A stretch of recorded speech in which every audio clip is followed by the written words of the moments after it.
그러나 전 결코 살인을 하지 않았습니다. 제가 이 자리에서 죽는다 해도 말입니다. 그 아이가 막 소리쳐요. 우리 엄마 좀 살려주세요. 강도가 우리 엄마를 찔렀어요. 사건이 발생했던 시각은 오후 3시. 피해자 아들이 저 사람 맞아요? 저 사람이 우리 엄마 찔렀어요? 혈흔이 아예 나오지 않았어요. 그랬더니 알고 봤더니 이 남자는 이었어요.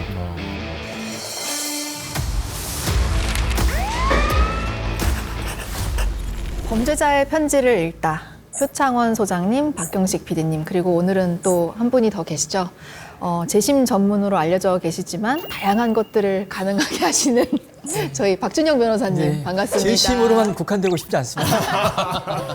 사실 박준영 변호사님이 엄청나게 유능하신 분이거든요. 근데 재심 사건에서 벗어나지 못하시고 계시는. 근데 이제 뭐 특화돼가지고 다른 일을 하기가 어렵게 된 것 같습니다. 아이고. 특히 또 더 시사 법률을 통해서 편지가 또 많이 올 거고.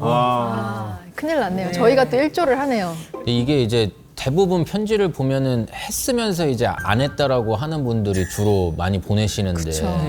안 했으면서 했다라고 하는 분들도 계시는 편인가요? 그런 경우가 제게 의뢰오는 사건의 대부분이긴 합니다. 이런 강력범죄 허위자백 사건들이 통계로도 많이 입증이 됩니다. 상당히 많습니다. 그렇구나. 사회적 약자라고 불리는 분들이 수사 과정에서 허위자백을 꽤 하는 것 같고요. 여러 가지 어떤 이해관계, 이익 때문에 불가피하게 하는 경우도 봤고요. 상황이 되면 그렇게 하게 되는군요. 그러니까요. 약자가 굳이 아니어도. 그러니까 인간 심리는 참 복잡하고 우리가 모르는 결함도 상당히 많은 것 같습니다. 오늘 이 사례 같은 경우에는 그간 제가 경험했던 허위자백과 전혀 또 다른 방향으로, 다른 의도로 했던 자백이다 보니까 저에게도 이 사건은 굉장히 연구 대상이고요. 앞으로도 좀 공부를 더 많이 해야 됩니다. 이제 설명해 주셨지만 이 오늘 편지의 주인공은 그 28년 복역 중인 한 무기수의 편지인데요. 28년. 이번에도 세 줄 먼저 읽어드리고 마저 설명을 드리도록 하겠습니다. 네. 제 모든 과거가 정말이지 너무도 후회스럽습니다. 저로 인해 수사상의 혼선을 야기한 점에 마음 깊이 사죄를 드립니다. 그러나 전 결코 살인을 하지 않았습니다. 제가 이 자리에서 죽는다 해도 말입니다.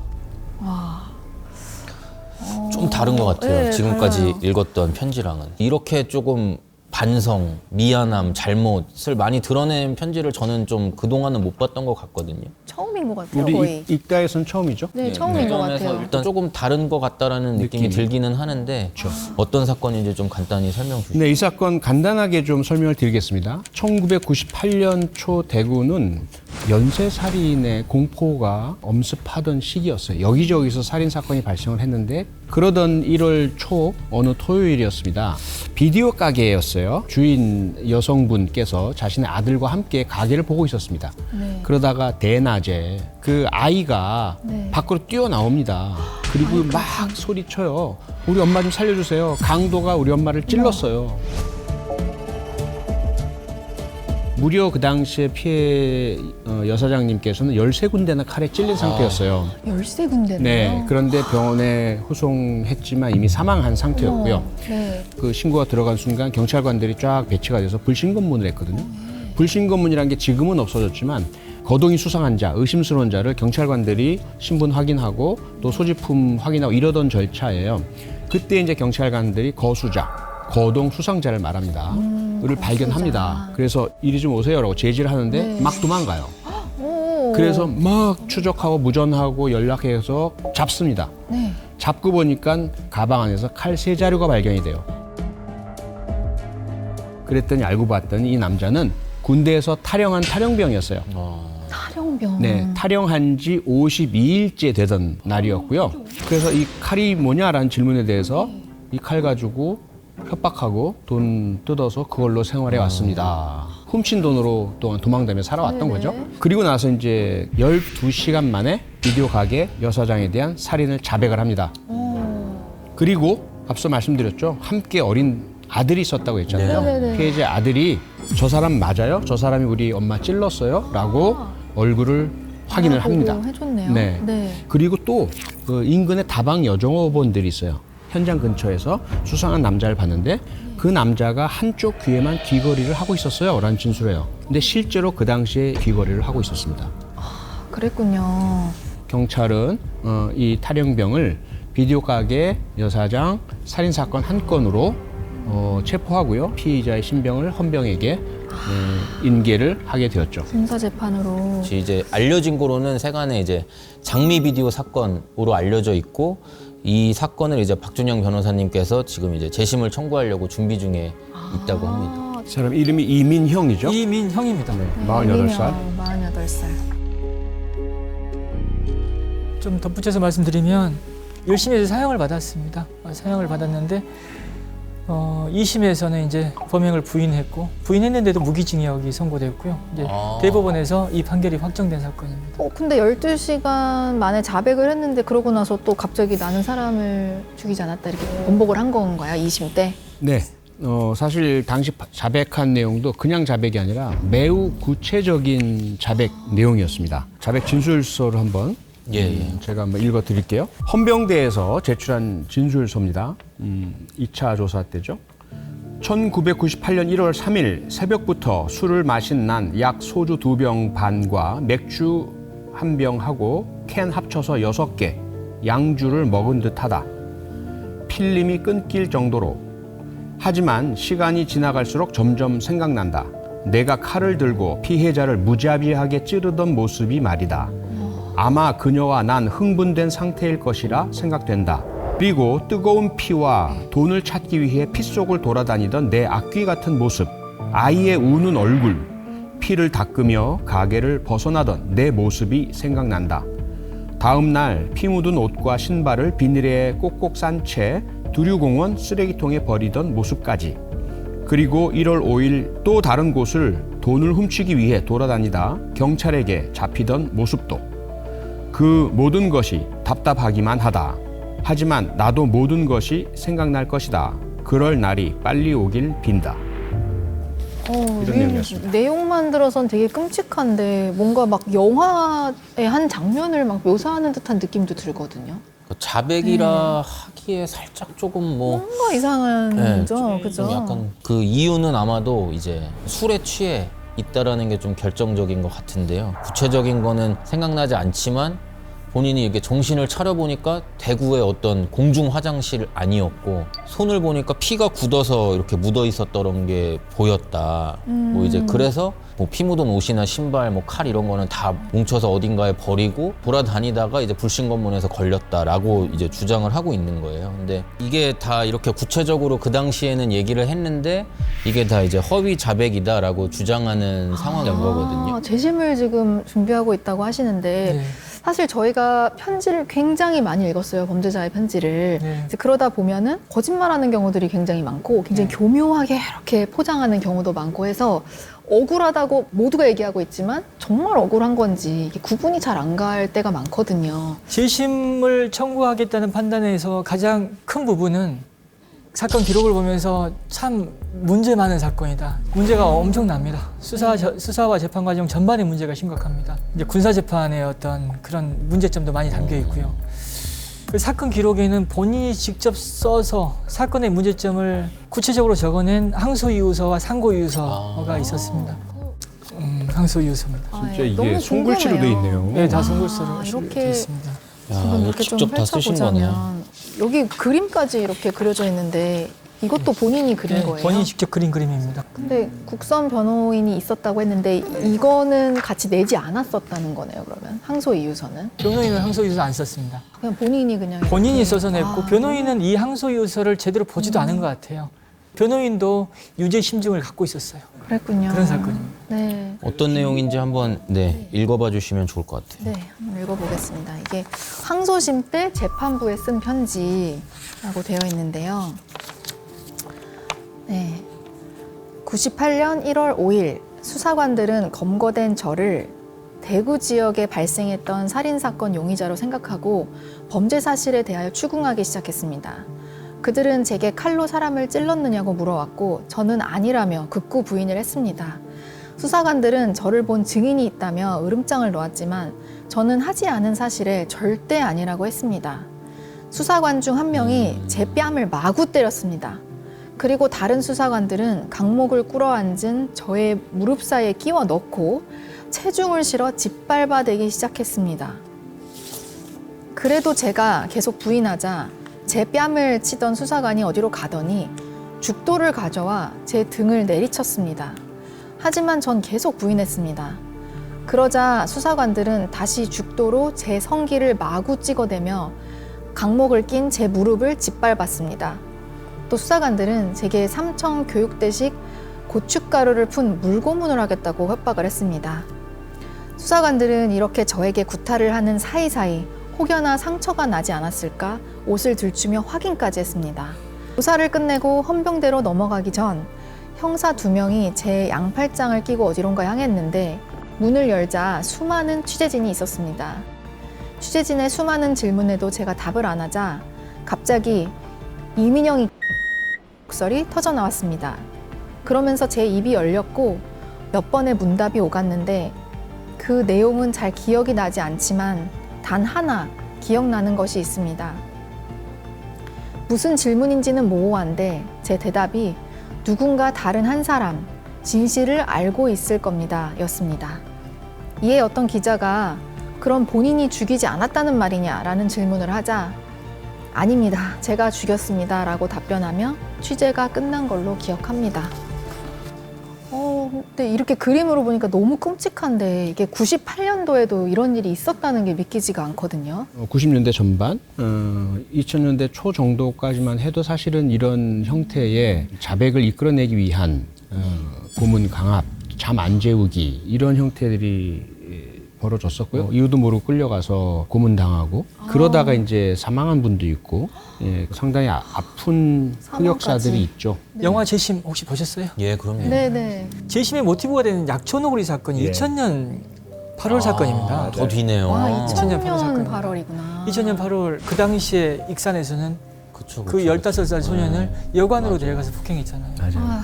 영화 소년들의 모티브가 된 3대 나라슈퍼 사건 1999년 사건입니다. 정말요? 지금 항소심 진행 중에 있는 무기수 김신혜 씨 사건도 2000년 3월 사건입니다. 그 시절이네요, 다. 그보다 앞선 사건이에요. 네. 1998년. 게다가 뭐 탈령 상태였지 흉기까지 발견됐고 이런 상황에서 추궁이 얼마나 강압적이었겠습니까? 저 같으면은 만약에 제가 고문을 막 엄청 당했다, 분노가 막 가득 차가지고 기자가 오면은 저 고문 당했습니다 막 이렇게 소리칠 것 같은데 오히려 이 사람은 이렇게 촥 이제 방송국 카메라가 들이닥치면서 사회적으로 내가 이제 완전히 그냥 끝났구나, 회복할 수 없구나라는 그 절망감이 또 분명히 있었다고 하고요. 그리고 영상을 보면 질문하는 내용이 그냥 범인임을 단정하고 전제하에서 그냥 추궁하는 질문들이에요. 예, 기자들의 분위기 자체가 이미 경찰로부터 전달받은 자료를 예. 학습하고 기사거리를 위해서 빨리 뽑아내야 되니까 네. 그 질문은 당연히 추궁하는 식이 될 수밖에 없는 거죠.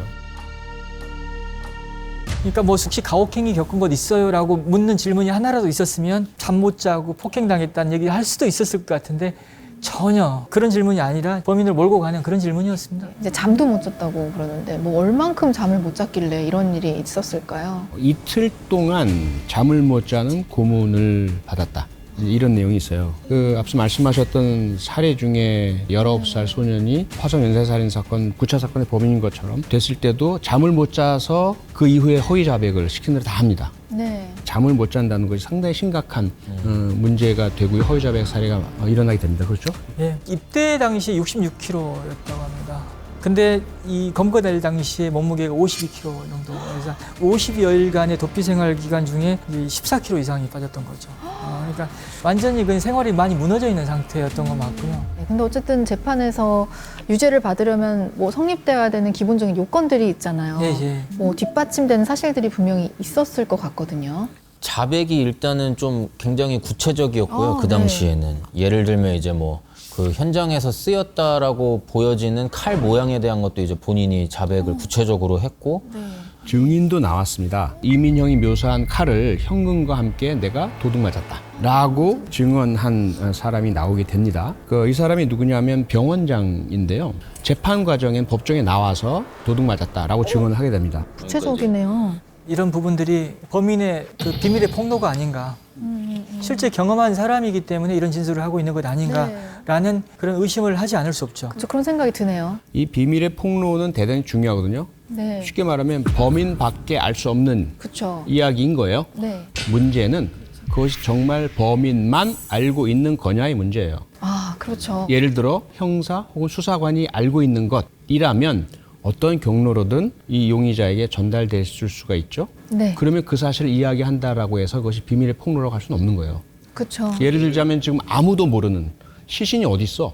아무도 몰라요. 못 잡고 있어요. 그런데 어디 있습니다. 발견했어요. 이게 비밀의 폭로예요. 마냥 초등생 사건 같은 거. 그렇죠. 네네네. 그런 게 비밀의 폭로인 거죠. 그 비슷한 얘기를 이제 이민영 씨의 편지에서 얘기하고 있거든요. 한번 네. 읽어봐 주시면은. 읽어보겠습니다. 항소심 때 재판부에 쓴 편지인데요. 98년 1월 5일 검거 당시 경찰서로 넘어가기 전 제가 잡혀있던 파출소에는 대구 각 지역에서 일어난 살인 사건들로 인하여 10여 명의 많은 수사관들이 모여 서로의 얘기를 나누고 있었습니다. 아이가 진술한 범인이 왼손으로 찔렀다는 진술이 잘못되었다. 아버지가 시킨 것 같다. 범인은 곤색 추리닝을 입고 있었고 현장에 족적으로 보아 운동화를 신었다. 흉기인 칼은 아마 이렇게 생겼을 것이다 라고 이런 이야기 등을 나누는 것을 훔쳐 들었던 것이 머릿속에 떠올랐습니다.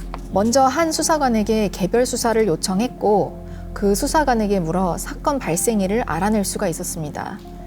전 그 수사관에게 그 사건 당일날은 아침부터 술에 만취되어 기억이 나는 게 없다며 사건 개요를 알려달라고 했습니다. 하지만 수사관은 원칙상 그럴 수 없다며 잘 생각해보라고 했고 저는 사건 다음날 대구 장애인 화장실에서 손과 옷에 피가 묻은 채 잠에서 깨어났다고 했습니다. 그리고 수사관에게 물어 피해자에게 아이가 있는지 확인하고 며칠 동안 꿈에 아이의 우는 얼굴이 나타나 저를 괴롭힌다고 했습니다. 복장이 어땠냐는 수사관의 질문에 곤색 추리닝을 입고 흰색 운동화를 신었으며 피가 묻은 칼이 주머니에 들어있었다고 진술했습니다. 훔쳐 들은 대로 흉기의 생김새를 설명하고 자장면을 먹은 것 같은 밥상이 생각난다고 진술했습니다. 왜 피해자를 찔렀냐는 질문에 기억이 나질 않는다고 하자 수사관들은 아주머니께서 식사를 하다 제가 칼을 들이대니 놀라 자리에서 일어났고 저도 동시에 놀라 얼떨결에 찌른 게 아니냐는 말을 했습니다. 하지만 위의 내용은 헌병대 조사 시 앞뒤가 맞지 않는다는 말에 저를 피해서 방 안으로 들어가는 아주머니를 따라가 살해했다고 번복을 했습니다. 그러니까 뭔가 훔쳐들은 것들을 토대로 계속 얘기를 하고 있었다라는 얘기를 하는 거네요. 근데 뭐 그렇다고 해도 뭐 이렇게까지 적극적으로 소설을 쓰는 게 조금 이해는 사실 안 가는데 이게 흔한 일인가요? 네, 사실은 이제 물론 여전히 아직까지도 이민영 씨가 무조건 억울하다. 우리가 절대로 단정할 수가 없어요. 네. 네, 한쪽으로 너무 치우쳐서 생각해서는 안 된다고 생각을 하는데 다만 지금 쭉 우리가 확인한 이 자백이 이루어진 과정 또 자백이 변화해가는 과정들을 보면 사실 허위 자백이 이루어질 때에 발생하는 절차적인 모습은 그대로 닮아 있어요. 즉, 이 허위 자백을 하고자 하는 사람의 심리는 상대방이 무엇을 원하는지부터 감지를 하게 돼요. 네. 나한테 질문을 던지는 저 형사가 원하는 게 뭐지? 그게 아니잖아 라고 했을 때 그러면 이렇게 했다라고 하는 것을 원하는 건가? 그 모양을 지금 보여주고 있다는 거죠. 그래서 근데 이 사건 자백의 특성은 뭐냐면요. 국가의 어떤 사형제도를 통해서 죽고 싶다라는 동기가 있었다는 거예요. 아, 정말요? 예. 완전히 떳떳한 친구 아니잖아요. 탈영 상태였지. 절도도 했지. 또 한 건의 강도도 있었지. 떳떳하지 못한 상황이다 보니까 그러던 와중에 이제 기자가 카메라를 들고 네, 와가지고 막 이제 들이대니까. 나 때문에 내 가족들이 겪는 고통 그리고 그 가족들 내가 어떻게 다시 살아서 봐? 이게 이제 허위자백 과정을 설명해주는 이 친구의 삶이고 처음에는 사건에 대한 정보가 많이 부족한 상태다 보니까 다음날 아침에 일어나 보니까 손에 피가 많이 묻어 있었다라고 그렇게 얘기를 하면서 이제 넘어가려고 하죠. 사건의 어떤 구체적인 내용을 언급하기는 한계가 있는 거죠. 상황이네요. 네. 중간중간 이제 점점 이제 듣게 되는 정보가 있는 것이고 또 수사기관의 어떤 유도나 암시도 분명히 있었던 것 같아요. 예를 들면 현장에 있던 아이가 범인이 가방을 들고 있었다는 얘기를 하니까 또 가방이 등장을 해요. 원래 없던 진술이었거든요. 네. 그리고 엄마가 가게 안에 있었는데 범인이 들어왔고 피해서 방 안으로 들어왔는데 거기서 찔렀다라는 네네. 진술. 초반에 그러진 않았거든요. 처음에는 그냥 방 안으로 그냥 들어와서 거기서 찌른 걸로 진술했었습니다. 근데 아이의 진술에 맞춰가는 부분이 사실 있는 거고요.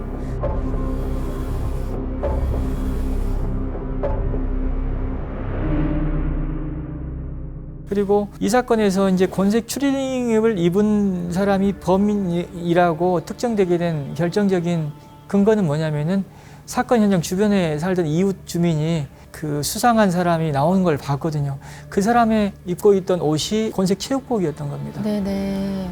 그 얘기를 듣고 이제 체육복이라고 언급을 하긴 하지만 이 진술이 또 무슨 어디에 있냐면은 사건 현장에 있던 아이는 검정색 계통의 옷과 검정색 구두를 얘기하고 있거든요. 또 전혀 다르네요. 그래서 어느 쪽에 네. 맞춰야 될지 모르는 상황이 벌어지는 거예요. 진술이 계속 변하네요. 이 진술의 변화가 중요한 또 다른 이유가 있어요. 네. 그 뭐냐면 다른 증거가 없다라는 것이죠.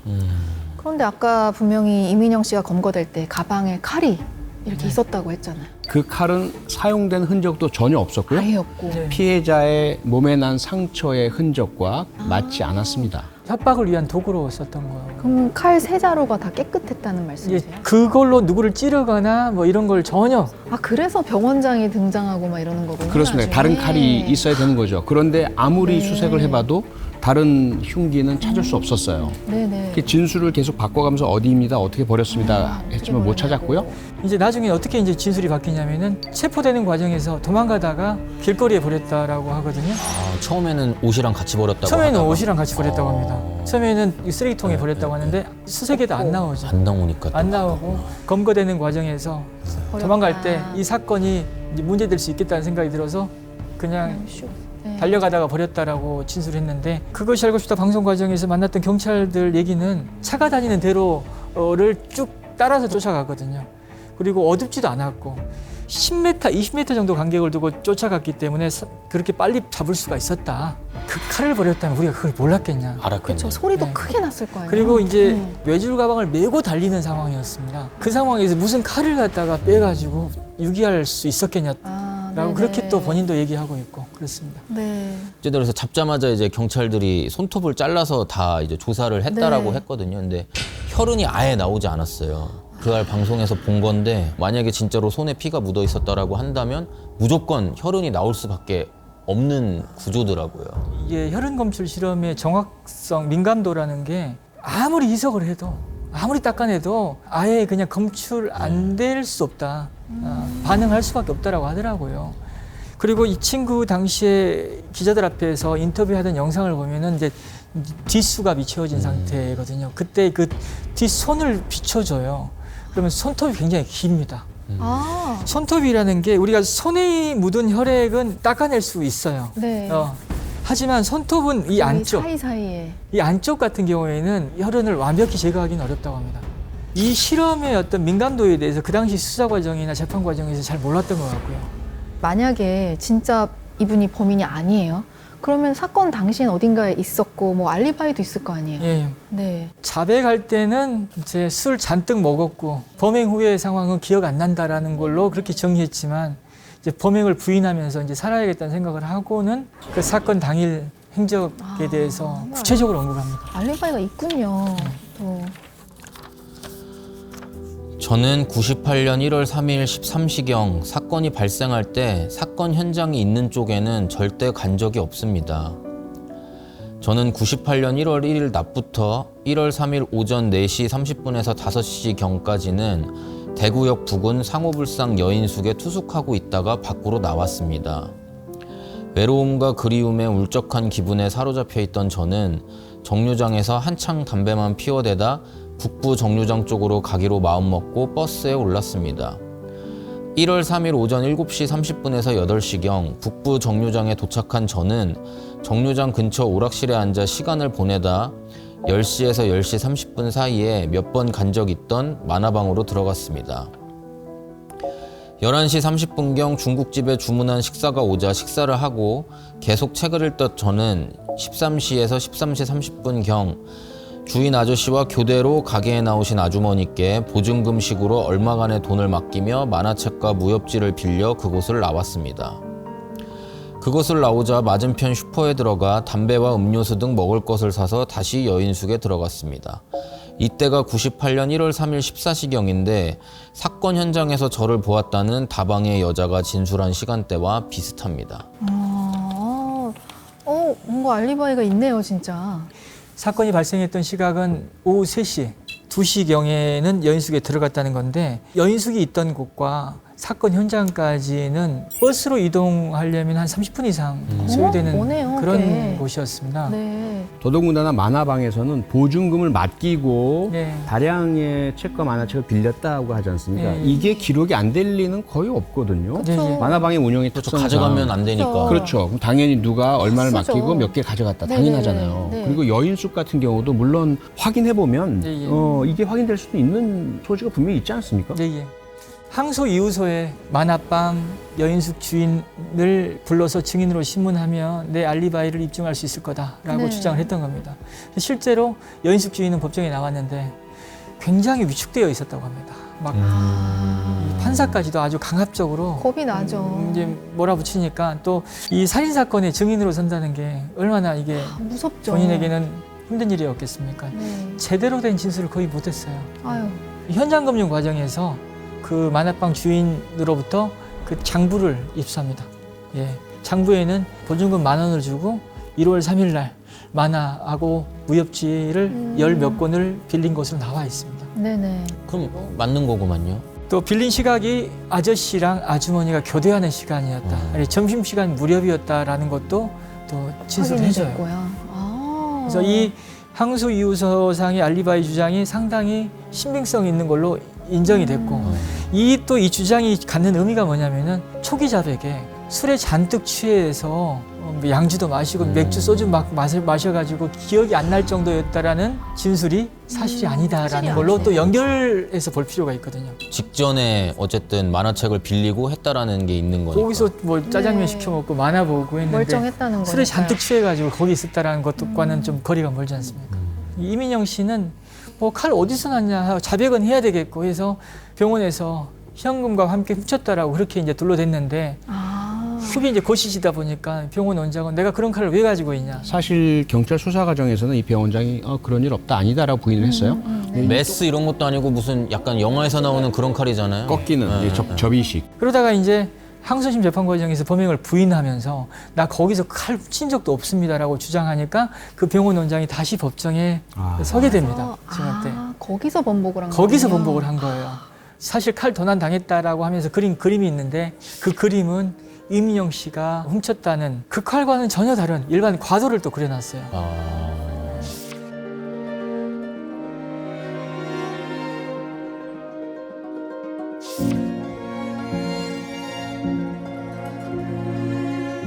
지금 그 병원 원장을 만났죠. 만났는데 뭐라고 얘기하냐면은 아니 이 칼 그림이 다르지 않냐.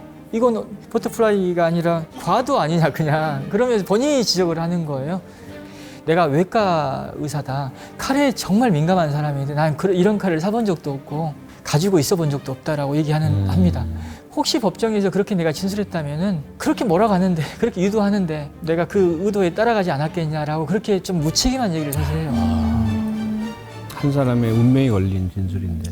본인도 기억을 못하는 거예요. 과거 법정에서 증언했다라는 사실을 기억 못하는 거예요. 그럼 그분이 재심 때 또 이렇게 증언을 해주실 수도 있는 확률이 있나요? 부부는 증언 때 무조건 서야 되는 부분입니다. 지금이라도 좀 기억을 해냈으면 좋겠어요.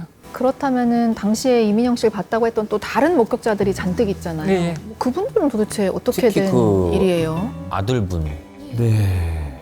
혹시 서동주 변호사님은 미국 변호사시니까 알고 계시는 사건이실 수가 있을 것 같아요. 한번 보세요. 1979년 미국 조지아에서 발생한 사건인데 한 여성이 자기 집에 어떤 남자가 침입을 해서 자신을 성폭행했다 네네. 이렇게 이제 신고를 했습니다. 범인은 얼굴이 둥글고 체격이 다부진 남자가 자신을 공격했다라고 진술을 했어요. 그러고 나서 이제 성폭행 사건 이후에 몇 주가 지난 뒤에 경찰이 피해자를 경찰서로 와달라. 용의자들 쭉 세워두고 저 사람 중에 누가 범인입니까? 이렇게 묻는 그 라인업을 하게 된 거예요. 그때 이 사진 속에 있는 사람들이 라인업에 선 사람들이에요. 네. 자, 혹시 여러분들은 얼굴이 둥글고 체격이 다부진 남자와 가장 가까운 남자가 이 중에 누구라고 생각하십니까? 맨 오른쪽이죠, 뭐. 네, 맨 다부진 사람 오른쪽이죠. 그분 박 사람밖에 PD님은 없는데. 혹시 다른 생각이세요? 네. 아니요, 저도 맨 오른쪽. 네, 만장일치로 맨 오른쪽 사람입니다. 그런데 이 피해자가 지목한 사람은 가운데 있는 사람입니다. 제일 호리호리한데요. 네, 이 사람의 이름이 존 제롬 화이트라는 사람인데요. 그 미국 사법 역사상 유명한 사건인데요. 네네네. 그 최초 진술과 전혀 인상 차이가 다른 이 가운데 남자 제롬 화이트가 유죄 판결까지 받습니다. 아유, 네. 그런데 22년이 지난 이후에 DNA 검사를 해요. 네. 진범이 밝혀져요. 누구였을까요? 이 사진 속에 오른쪽에 서 있는 남자예요. 와, DNA 이게 없었으면 어떡할 뻔했어요. 그렇죠. 이게 어떻게 된 일일까요? 이거 뭐 아무 이유 없는 그냥 순수 단순 착오였던 거예요? 이 아니죠. 피해자가? 왜 이런 착오가 생길까요? 수사를 하는 수사관이 어떤 심증을 가졌을 때 그 심증이 피해자나 생존 피해자나 목격자에게 전달이 된다는 거예요. 그래서 그들이 자기가 원래 목격했던 것과는 다르게 수사관이 시사하거나 직접 말을 하지 않아도 들었던 것들 중에 하나를 생각을 해서 그 사람 지목하는 현상이 나타난다는 거예요. 이 존 제롬 화이트를 이전에 먼저 보여줬다라고 저는 알고 있습니다. 맞아요. 그래서 피해자가 이렇게 일례를 쭉 세워놓고 이렇게 확인하기 이전 절차에서 제롬 화이트를 범인으로 인식하고 있었던 거죠. 암시와 각인 효과가 이미. 발생하는 거죠. 네. 심지어 이렇게 5명을 세워놔도 오류가 생기는데 그 이민영 씨 같은 경우에는 그러면은 그냥 한 명 그렇죠. 보여줬던 저 사람 거잖아요. 맞아? 이렇게 되는 거죠. 그럼 더 그럴 수가 있겠네요. 또 어린아이들은 더 그런 더 경향이 있겠죠. 네, 그렇죠. 암시에 대한 효과가 훨씬 더 강하게 나타나죠. 그럼 이 사건에서 범인을 목격했다라는 아이가 묘사한 그 인상착이라는 게 머리가 좀 짧았고요. 그리고 20대 남자였다. 20대. 네. 이 정도 거의 세부적인 어떤 묘사가 전혀 눈이 없어요. 크다던가 코가 크다던가 이런 네, 건 없고. 전혀 없는 상황이었거든요. 네. 그럼에도 불구하고 딱 눈앞에 세워놓으니까 경찰서에서 그리고 또 아버지나 주변 가족들이 곁에 있는 상황에서 아이가 압박을 느끼지 않았을까라는 생각. 네, 저 사람이지, 저 사람이지. 네. 그렇게 또 몰아가지 않았을까. 근데 설명을 들으니까 오류에 대해서는 좀 이해가 되긴 하는데 또 한편으로는 이민영 씨가 죽으려고 허위 자백을 했다고 아까 하셨는데 네. 또 왜 마음이 바뀌었을까? 그 부분이 좀 궁금해지거든요. 그 마음이 변하는 순간에 대해 편지에 적은 내용이 있거든요. 그 네네. 부분을 좀 읽어봐 주시면 좋을 것 같아요. 1심 재판이 끝난 뒤 몸을 돌려 나가려는데 방청객석에 어느 여자분이 홀로 계셨습니다. 그분과의 거리가 가까워지면서 전 피해자분의 유가족이라고 생각하며 각오를 다졌습니다. 그런데 갑자기 제 손을 잡으시더니 눈물을 흘리시며 용기 잃지 말고 힘내라 라고 하셨습니다. 너무 당황스러워 전 아무 말도 하지 못한 채 재판정을 빠져나와 호송차에 올랐습니다. 그런데 누군가 갑자기 제가 있는 쪽 차체를 두드렸고 고개를 돌려보니 그 여자분이 눈물을 흘리며 서 계셨습니다. 지금도 그분께 감사한 마음을 가지고 있습니다. 그분의 모습 속에서 투영돼 보였던 낳아준 엄마에 대한 그리움이 제가 항소를 하게 된 이유 중 하나였으니까요. 엄마는 절 원망했어요. 저 때문에 제가 너무 속을 썩여서 자신이 그런 병에 걸리셨다고 하셨죠. 그리고 계속 드리는 제 전화도 달가워하지 않으셨고 종국에는 제 전화를 피하는 모습도 보이셨습니다. 그 사실이 잊혀지지 않아서 지금도 아픕니다. 엄마의 마지막 시간에 엄마에게 그런 마음을 들게 한 저 자신이 너무 원망스럽고 후회됩니다. 재심은 어쩌면 제 인생에 미뤄둔 숙제 같은 거였습니다. 증인들이 너무 밉고 원망스러웠습니다. 언젠가는 꼭 복수하리란 마음이 든 적도 있었고요. 그러다 엄마의 죽음으로 깨달았습니다. 그들 모두가 저로 인한 피해자라는 걸요. 만약 그때 제가 죽고 싶다는 생각에 어리석은 판단을 하지 않았다면 이들 모두의 행동이 달라졌겠죠. 사망한 피해자와 그분의 가족들에겐 진범을 잡아 처벌받지 못하게 한 죄도 지었고요. 그래서 지금 이 기회가 감사하기도 하지만 한편으론 미안하고 두렵습니다. 그러면서도 꼭 하고 싶다는 이 마음은 욕심일까요? 25년 6월 11일 정말이지 터질 것만 같은 수많은 감정들이 제 마음속에서 소용돌이 치지만 제 모든 감정을 제 삶의 실천과 행동으로 보여드리겠습니다. 그 1심 이후에 어쨌든 그 손잡아 주시고 창문을 두들려 주신 분 때문에 사실을 밝혀야겠다라는 생각을 했고 그 뒤로부터는 계속 이제 주장을 하셨다라는 거잖아요. 누구였을까? 네. 허위 자백의 동기를 설명하는 과정, 그리고 허위 자백을 하다가 진실을 얘기하는 그 과정, 그 계기를 설명하는 데 있어서 가장 중요한 것은 이 친구의 삶이거든요. 어릴 적. 어린 시절부터. 예, 많이 불우했습니다. 어머니가 3분 있습니다. 친어머니, 그리고 새어머니도 2분이 계시고. 여러 가지 이유로 가족들과 함께 살지 못했던 시간이 꽤 길어요. 친가와 외가에 맡겨졌고, 경제적인 문제로 야반도주를 하면서 여관방에서 있었던 경우도 있었고, 안정적인 자존감을 갖다 가정 내에서 얻지 못했던 것 같아요. 늘 불안했던 것 같고. 그리고 탈영 기간 중에는 자기 어떤 혐오에 대한 어떤 감정도 굉장히 컸을 거라는 생각도 들거든요. 그러다가 이제 잡혀가지고 또 수사받는 과정에서 가혹행위까지 겪게 되고, 그러다가 이제 이게 회복이 되고 살아야겠다는 생각을 하게 되고 진실을 찾자라는 결심을 하게 된 것도 결국 엄마의 어떤 모습을 담고 있는 한 여성의 존재였던 거죠. 저도 이제 사실 어머님이 돌아가시고 새어머니가 계시고 학교 다닐 때 제가 또 방황 안 한 얼굴이긴 하지만 방황을 좀 전혀 많이 안 했어요. 하셨을 것 같아요. 정말 사고 많이 쳤고 학교 다닐 때 제가 무기정학 받기도 했었고 그래서 무기징역 받으신 분들 제가 편애하는 게 아니에요. 무기 정학 소년의 근데 무기징역. 한 번에 큰 사고 친 건 아니고요. 서로 이렇게 변호인으로서 그리고 이 30년 가까이 살고 있는 무기수로 지금 마주 앉아 있긴 한데 사실 내가 얼마든지 저 자리에 있을 수 있고 이 친구가 제 자리에 와 있을 수 있는 나 그거 많이 느껴요 사실. 근데 사실 이제 좀 너무 냉정한 이야기가 되겠지만요. 박준영 변호사님께는 또는 뭐 시청자분들께나 이민영 씨 사건을 접하면서 우리에게 보내온 편지와 항소 이유서와 또 그 다음에 이에 부합되는 몇 가지 사실들이 확인된 것만 가지고 아 이민영 씨는 억울하다라고 단정해서는 절대로 안 된다라는 말씀을 꼭 드리고 싶고 다만 그 이민영 씨 스스로의 감정이나 살아온 사연 이런 것들 다 배제하고 객관적인 것만 봤을 때 이 사람이 정말 이 사건의 범인일 수 있을까에 대한 근본적인 의문이 들거든요. 네. 그리고 이 사람을 범인이라고 군사법원에서 유죄 판결을 내릴 당시에 사용했던 증거들이 잘못된 것이 확인되었고 자백을 받아내는 과정에 있어서도 절차 위반들이 확인이 되거든요. 재심은 해봐야 될 필요는 명확하지 않나라는 그런 것은 명확해 보입니다. 정말 이 사람이 범인이라면 더 확실하게 유죄 판결을 확정 짓고 정말 억울한 점이 있다면 재심을 통해서 밝혀내야 한다고 봅니다. 네. 피해 유가족 분들도 아무나 잡아서 처벌해달라는 건 절대로 아니거든요. 모든 맞아요. 피해자들 신경이 똑같아요.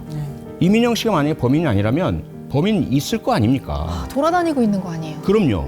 게다가 여러 미해결 살인 사건들이 대구에서 98년 인근에 발생을 했어요. 그렇기 때문에 이 사건 반드시 재심을 통해서 이민영 씨가 범인이 아니라면 밝혀내야 하고 진범에 대한 수사를 다시 시작을 해야 합니다. 그 본인도 어쨌든 편지에서 자기가 이제 억울하다 이런 것만큼이나 비슷한 비중으로 얘기를 한 게 이제 피해자 가족분들께 죄송하다라고 하면서 이제 본인의 그 허위 자백 때문에 그때 당시 이제 잘못된 마음 때문에 혼선을 줘서 죄송하다 이 얘기를 이제 계속 적고 있거든요. 그래서 만약에 그 마음이 진심이고 진실이라면 정말 좀 진범이 잡혔으면 좋겠다 네. 이런 생각을 마지막으로 좀 해봅니다. 네. 네.